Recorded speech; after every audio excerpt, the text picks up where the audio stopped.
There's three valuable marketing elements to consider in the process of selling.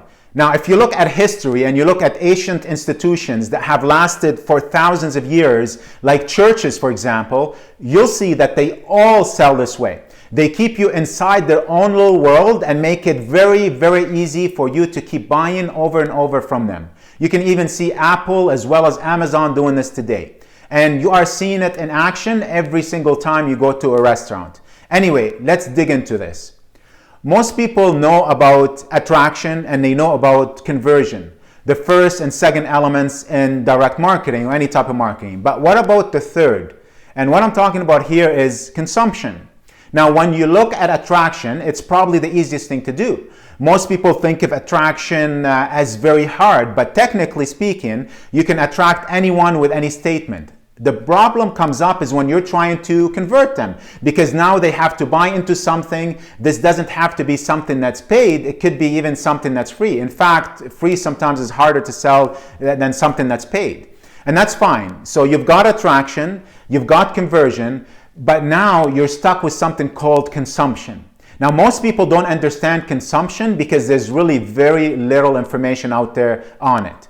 Consumption is really where the customer starts to use what they bought. Now, it's possible that they haven't used everything and that they will use something or chunks of it. The best example of consumption is when you go into a restaurant and you start eating your meal and then you leave the restaurant. So what you've gone through are those three phases.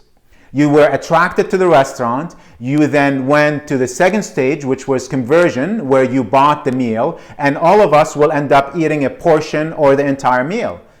Of course, I'm going to eat more than just one meal. That is consumption, and it's something that marketers have no control over. I can sell you the meal, but I can't make you eat it. Well, technically, you can't make me eat it. There are ways around it, but the core is attraction, then conversion, and then consumption. And if they don't consume the food, there's no way they're going to want to come back and buy something else, right?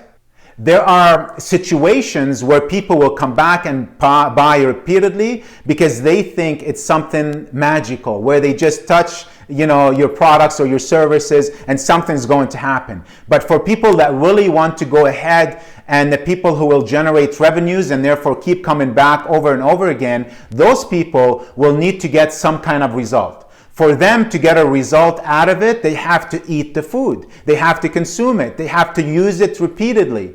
And once they do, they'll start to come back. It's a very simple formula in the sense that you get someone to your house. You give them a great meal and they're going to come back as long as they eat it. But the problem is, how do you make them eat it? Stay tuned for next week's video where I'm going to share with you 3 elements of consumption. I'll chat with you soon and watch out for that next video.